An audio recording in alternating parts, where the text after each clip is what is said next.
I'm Felicia, And I'm Ian. and we are the Paranormal Lovers.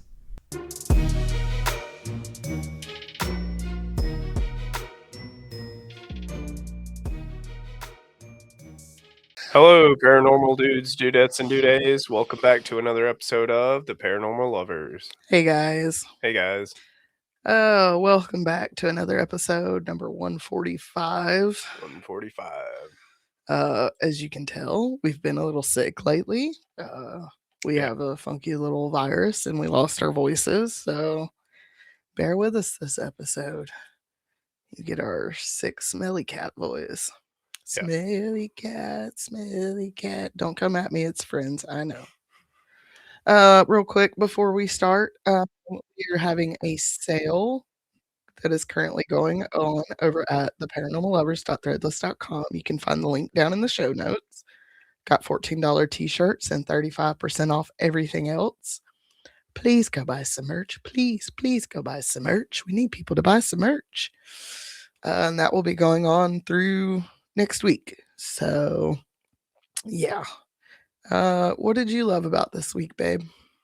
Or the last 2 weeks, I guess, because we haven't recorded in 2 weeks. Well, I like going to Raleigh, Yeah. even though we brought back sickness.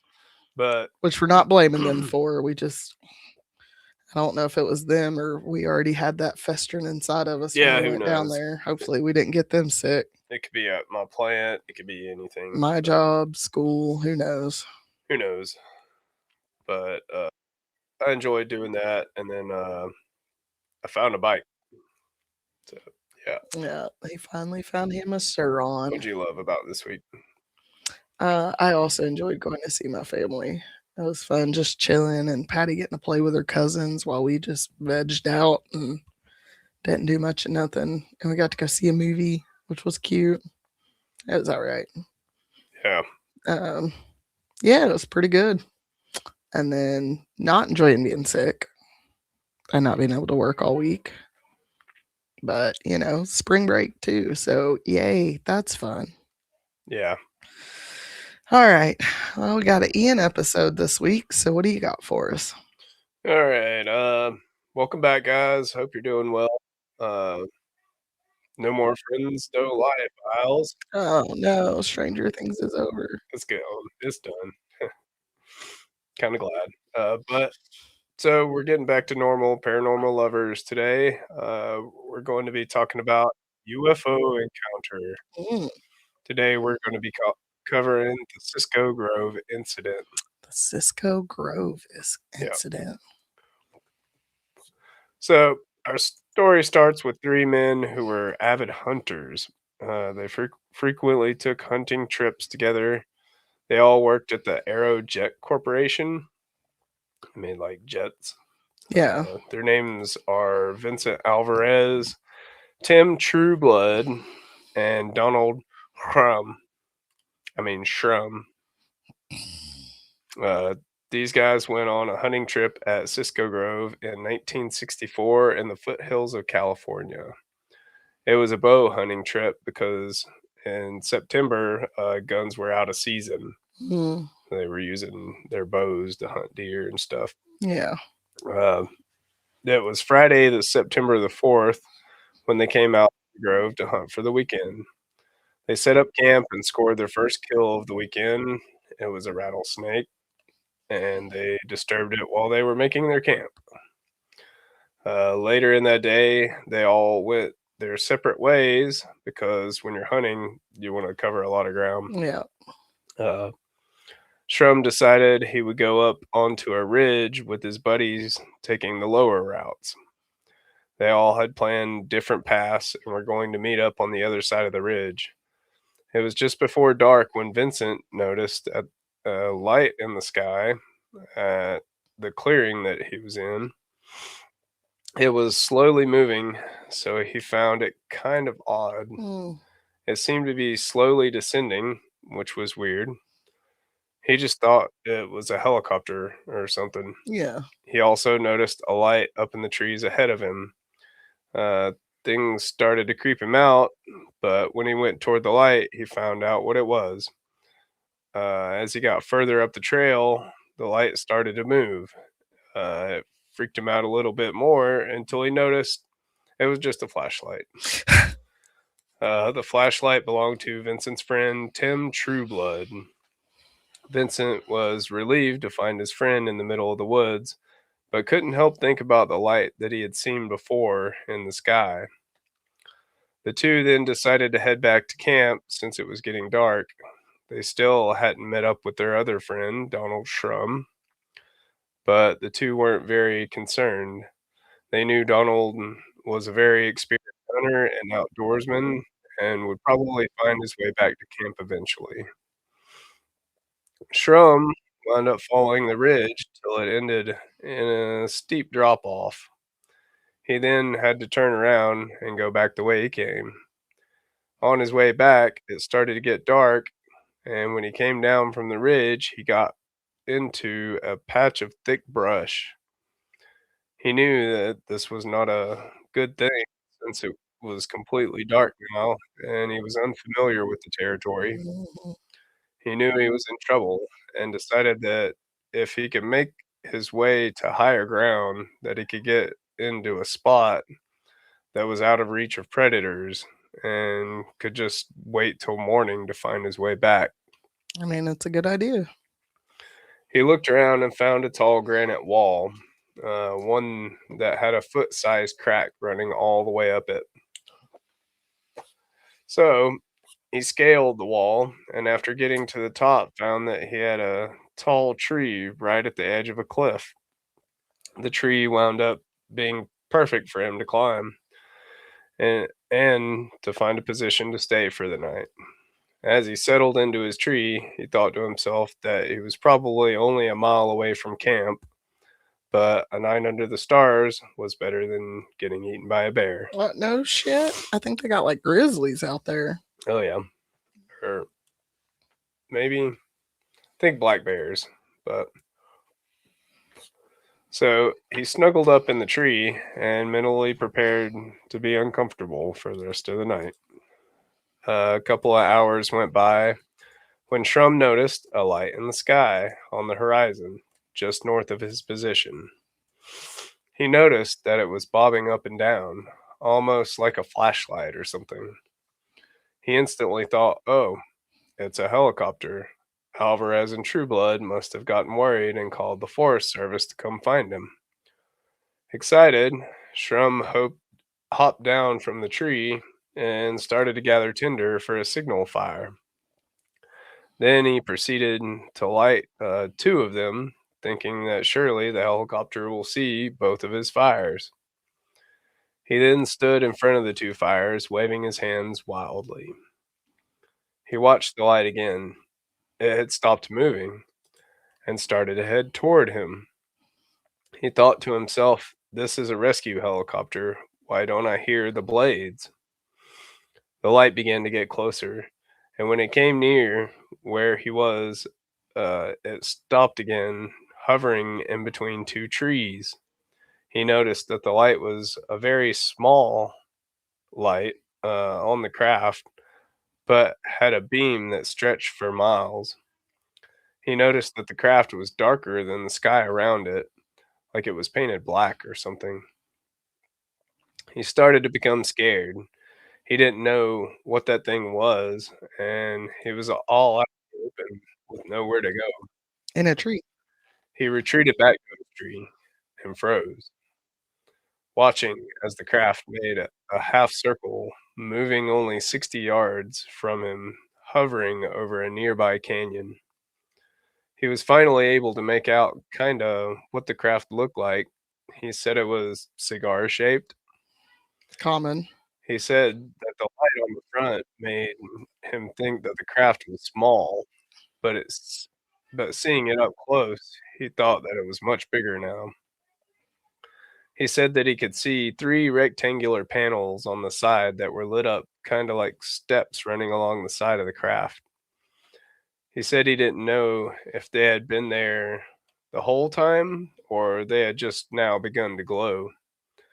As the craft shimmered with light on the panels, Shrum estimated that the craft was more than 100 feet long. Suddenly, there was a flash of light that came from the middle panel. Also, he recalls something coming down from the craft at the same time as the flash of light. It was like a smaller craft had came out of the bigger one and descended down into the trees below. He could he could tell it was about a half mile away and was hovering at the top of a hill. Now it was hard to tell what the dark object Shrum was seeing was, but he said that he thought the smaller object was silver instead of black, and that it looked saucer shaped and was only about 30 feet wide. Only. Only. Okay, sir. He said there was a flashing light coming from the very top of the craft when suddenly he heard a crashing sound. A sound that was very familiar. Something was moving through the woods. It was moving down the hill toward Shrum. The figure was getting closer to Shrum when he first caught glimpse of it. He described the figure as around 5 foot tall and chubby, and that it was wearing skin tight clothing. It looked like it was wearing a helmet, but the face of the creature was dark, like it was a hood or something. Mm. No features at all, although Shrum said that he could make out two large eyes. But he said the eyes looked like they were part of the figure's clothing. He compared them to welding goggles. Mm. As Shrum sat up in the tree, frozen with fright, he watched the figure. Before long, another figure came trudging through the bush and joined the other one. He guessed that they had to be about 100 feet from his position. The two figures at this point were not interested in Shrum. They seemed to be doing analysis on bushes that they had been standing by, taking samples and observing the bush. Well, they're just like little scientists out there checking out the local flora and fauna. You would think. It reminds me of that one time that Alex Arnold helped that guy get to the top of that, what was it, the Tepui? That's what it makes me think of. They're like going up there to collect samples to like, 'cause they're scientists. Right. He then noticed several others in the distance doing the same thing, inspecting the ground for flora and fauna and studying the geology until the figures moved closer and closer until one of the beings was standing right at the foot of the tree that Shrum was hiding. Oh. And then another one came up to the tree, and both of them at the same time looked up at Shrum. Oh no. Shrum then realized these things were not of this world, and that the eyes were not welding goggles. They were two silver dollar-sized eyes, void of any light. Never heard the silver eyes before. At this point, one of the beings started to make a sound that resembles a hooting from an owl. Boojum, Hoot nanny. that you? I was thinking more of how like some indigenous cultures think owls are a sign of like death. Or the fourth kind. You got this weird fucking alien out here hooting like a damn owl. Like, oh shit. Right. The larger craft that was still hovering in the sky above let out a hoot as well as sort of a response. Shrum was horrified. I would be too. Quit hooting. He took a slow, deep breath because I know if it were me, I would have been scared to breathe. Mm-hmm.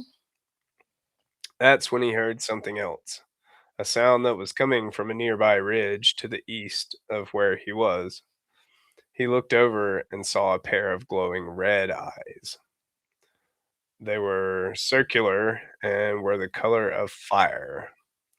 It was headed in his direction. He could make out a face, one that was different from the others, in that it looked metallic and he could actually make out the face. He described it as the face of the Iron Giant from the Ted Hughes 1968 novel, which, Interesting enough, the Iron Giant didn't come out until after this incident. 4 years after the incident.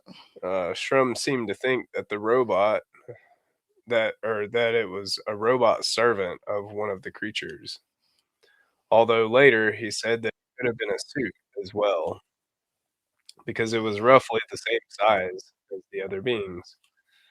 He said he could definitely make out a face, but the body of the supposed robot was cloaked in shadow, and said that its movements were stiffer than that of the other creatures, more mechanical, if you will. Also, this creature didn't study or observe things along the way. It took the most immediate path directly toward Shrum. It took its place at the bottom of the tree beside the other two beings and just seemed to stare up at Shrum, watching him. It's terrifying. I'd be so annoyed. It then moved over to the signal fires that Shrum had lit, which were burning down and were almost out by this point. And the metallic beast reached out its hand and rubbed out what remained of Shrum's fires. He said, "Sir, only you can prevent forest fires, okay? Smokey the robot. We've talked about this." That's what the flaming red eyes were. He was like, "You son of a bitch, trying to set the damn forest on fire." He's pissed. How many times do we have to tell y'all to protect the earth? It then returned to the tree to Shrum. The robot once again moved its hand, but this time up to the side of its face. And when it touched the side of its own face, it sprayed out a mist of white vapor that wafted up toward Shrum. Then he got really high because they were Rasta aliens. No, I'm joking. No, the vapor was odorless, and when the fumes hit Shrum, he started to gasp and could not breathe. Like me right now. Mm-hmm. Then he passed out for a moment. And when he came to, it seemed that he had fallen on his bow, which seemingly kept him from falling out of the branch that he was perched on. So he got lucky. He really got lucky. The mist that was sprayed at Shrum didn't knock him out for long. Shrum gagged and started to dry heave because I guess he was trying to get that vapor out. Mm-hmm. Shrum knew that then he had to take action. He knew these beings were trying to incapacitate him or kill him. He drew his bow in a manner of self-defense and loosed an arrow at the metallic creature. The arrow clanged against the chest of the metal being. Shrum said that when the arrow hit, it flashed with light. Shrum said it looked like the flash of an arc welder. So it must have been some kind of strange metal. Mm. The force of the arrow hitting the metal being was enough to shove the being back into some rocks that were a couple of feet behind the creature. The other creatures were scared and retreated to the tree line. They were like, "Oh shit." Yeah, because humans, anytime you see something you don't understand, you shoot it. Right. But he said that they were still watching Shrum to see what he would do. Shrum tried firing another arrow into the robot, but each time it just emitted a shower of sparks, knocking it back. Almost sounds like it has like maybe like a shield. Oh, I am so sorry. God dang. It's all the way over there. That's my CPAP alarm. Clean your CPAP. Gotta clean the CPAP. Especially when you're sick. Oh. No, but it's almost like making me think like he's got like a force field or something around him. That's why it keeps like, which I mean, it would still knock him back, but it's weird that it's sparking. So the robot was still coming. The arrows were not able to penetrate its metallic body. He soon found that he was out of arrows. It happens. Shrum, not knowing what else he could do, took out a pack of matches that he carried with him. Sir, they just told you about that. He lit one of the matches and threw it to the ground under the tree he was in. This made the creatures move back away from his position. Shrum knew that he was onto something, so he looked around to see what else he could set fire to, so that he could use it for defense. He took off his hunter's cap and lit it on fire. After seeing it ablaze, he launched his hat toward the metallic being. It jumped back. He noticed he noticed when he had hurled the fireball that the big ship in the sky went into retreat mode and started moving off, Hmm. shooting into the sky at a very high rate of speed, something. Something like that. Shrum said that he just noticed that it was far away now. Yeah. But once the fire he had lit with his hat started to dwindle, the creature started to move in upon him again. He took out some scraps of paper from his pocket and lit them. He threw them down from the tree, hoping to land them so close enough to a bush to catch it on fire. But the area around the tree was mostly rocks and dirt. He took out his hunting license and burned it. He pulled out his money and burned it. No. He even started tearing off pieces of his shirt and lit them on fire. I probably would have went with that first instead of my money. Shrum sat there and burned all of his belongings that he had that would catch on fire, except for his jeans and t-shirt. The amount of things that he threw was starting to build a small fire below him on the ground beneath the tree. No shit, Sherlock. You're in the fucking woods. Afraid of the creatures coming back, Shrum climbed higher into the tree. He then removed his belt and tied himself to a branch so that he wouldn't fall. Good idea. When he got done, he happened to glance back down. His heart sank when he saw that there were now 2 metallic robots at the base of the tree, staring up at him. The first robot that he had encountered again released a spray of gas that wafted up, choked out Shrum. He woke up to find that his belt had securely held him to the branch he was on. When Shrum looked down again after regaining consciousness, Consciousness. I like consciousness. He saw that there were 2 of the white suited figures climbing the tree toward him. Oh no. Shrum was panicking and still in fight mode, so he grabbed for everything he could get his hands on and threw it at the advancing creatures. The first thing he found was a stick. After that, he started launching pocket change at the beings. He threw his metal canteen. He said that he remembers them picking it up, observing it closely, then throwing it away into the bush. This struggle began to repeat. The robot spraying fumes at him to knock him out, him waking back up, and just to find the beings in white climbing up toward him, and Shrum doing everything in his power to knock them back down and scare them away. As Shrum struggled to stay conscious, he would wake up, dry heave for a bit, and then scream and shout, shaking the tree, and even howling like a coyote. He was hoping that he could convince the aliens that he had signaled others to come and help.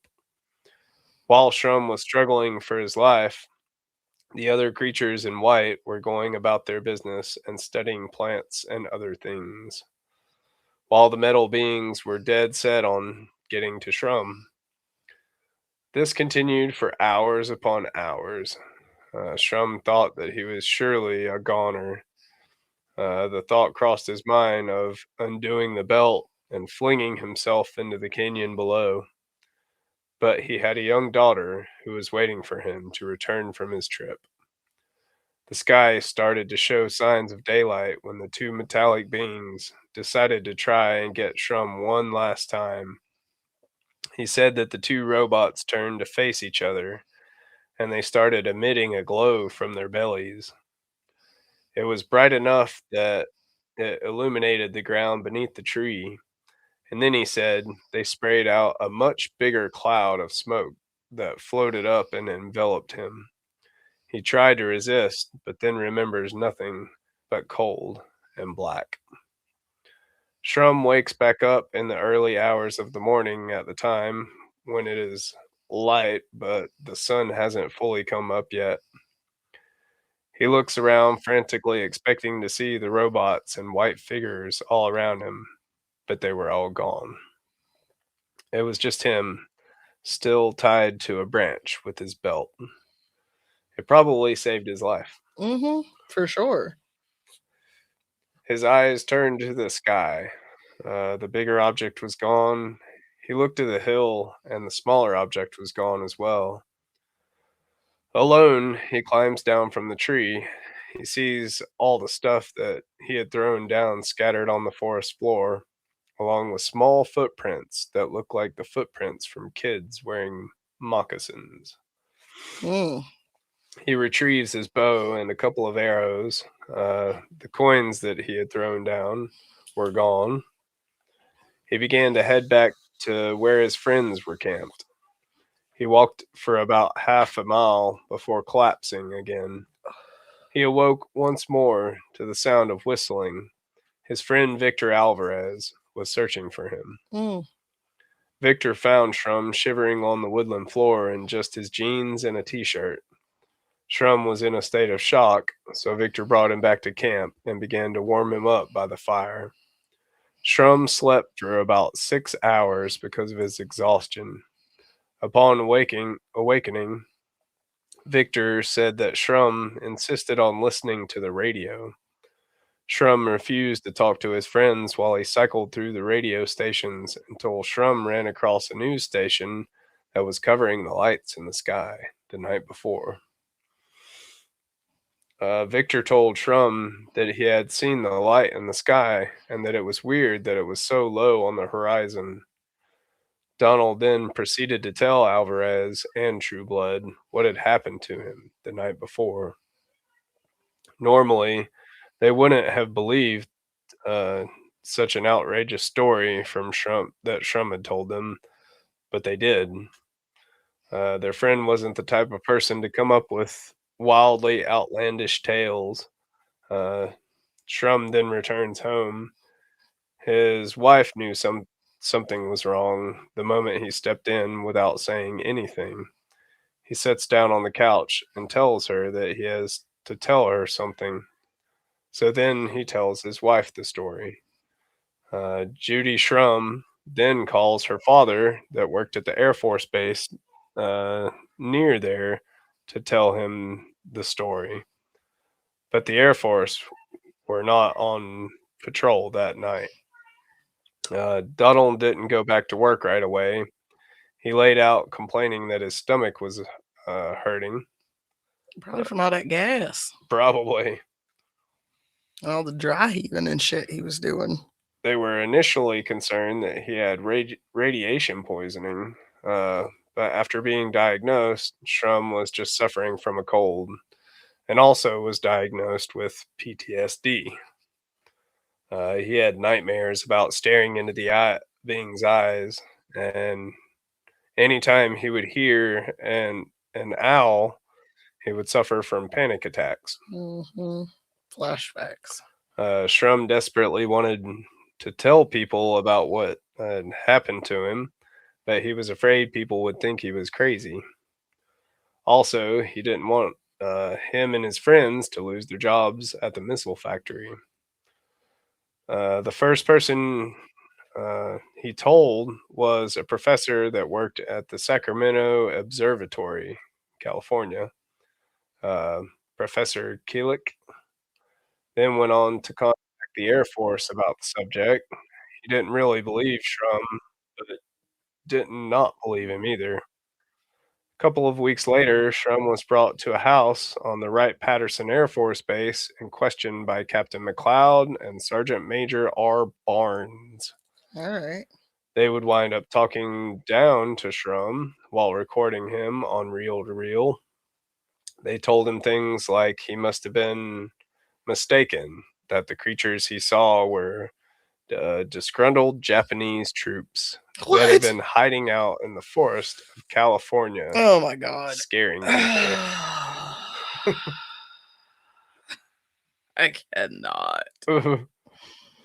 They told them it could have been teenagers, and also that it was Air Force troops on some sort of exercise. Okay, sure then. Yep. And And why didn't they identify themselves? right.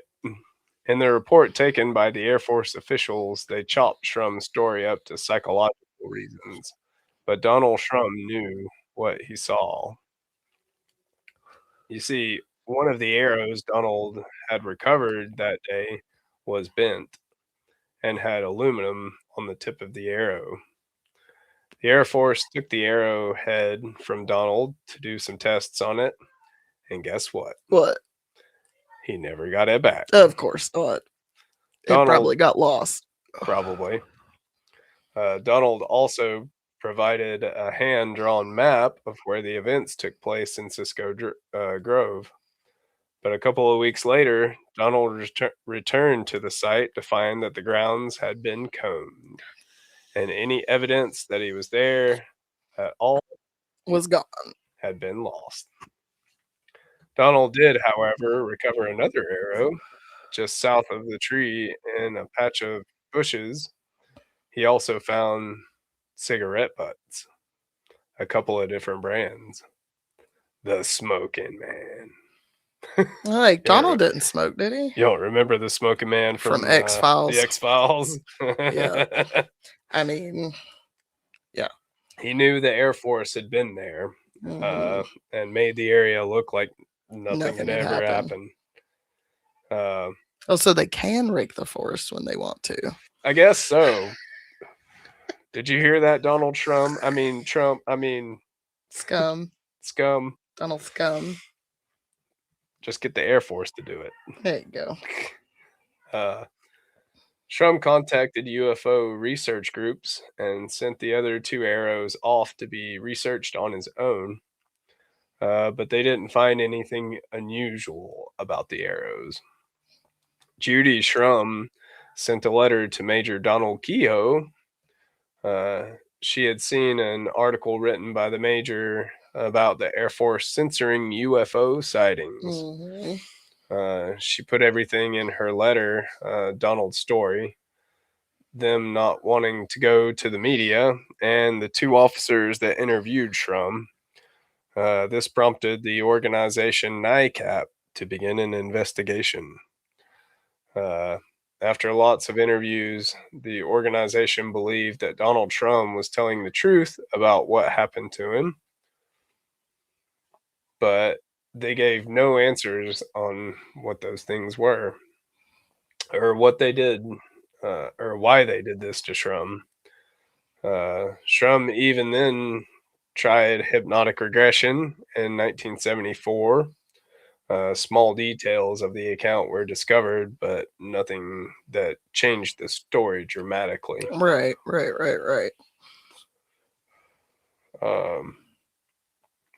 Shoot, I lost my place. Hypnotic regression. Eventually, Shrum and Alvarez were laid off at the missile factory. Shrum believed it was a lost contract at the factory, but Wright Air Force Base knew who Donald and Vincent were and knew of their claims of the incident and would have surely told their bosses on them. Donald remained quiet about the incident for a very long time, until 2005 at a MUFON meeting. He told his story to the public. He knows what happened. Who knows what happened to Donald Trump that night? There are a ton of things that he could have imagined that happened to him, especially with MK Ultra floating around at the time, as we've learned from The friends don't lie files. There's also the fact that he was just like outside in the forest at night. Alone. It's weird out there, and your mind plays tricks on you. It does. But what we do know is that Donald Trump sticks to his story to this day and never really wanted people to find out about it. He just wanted answers about what happened to him. And neither him nor us will never know. No, we'll never know. So, what do you guys think? Thank you guys for listening. Yeah. I'm just curious why he was fighting us so hard. The Cisco Grove incident. Why not just go?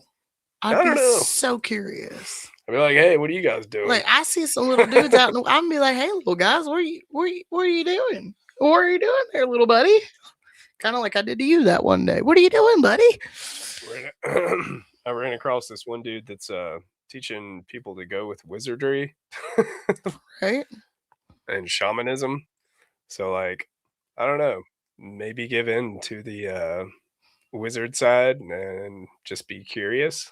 I mean, that's my thing. I'd be so curious. I don't know that I would be scared. What are you guys doing? What are you studying? Especially if they're just like little... Are they hallucinogenic? Like little derpy, chubby guys just walking around out there. Like, I'm curious. The metal robot guy would probably freak me out. I see the red eyes. That would spook me. But the original ones, no, I'd be too curious. You should have went and found out, Donald. They probably just wanted to stick something up your butt. Probably. That'd have been all right. I just want to see what you look like on the inside. Yeah, that was a weird, wild one. Yeah. Oh, Lord have mercy. I want to see real quick.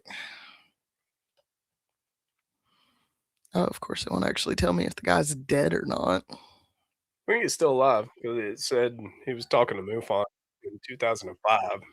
Which is impressive. He would like be 20 years ago, though. Roughly about 92 if he was still alive. So, if he is, get it, Donald. Jesus. Right. Also, I believe you. But again, stay curious. Don't run away from it. Go see what they want. It could have changed your life. You never know. Sure. Could have changed humanity. It really could have. And Lord knows we need that right now. Right. All right, guys. Well, we hope you enjoyed this episode. We hope you guys have a good week, and we will see you guys later. Be kind to each other. Love you. Bye. Love you guys. Bye.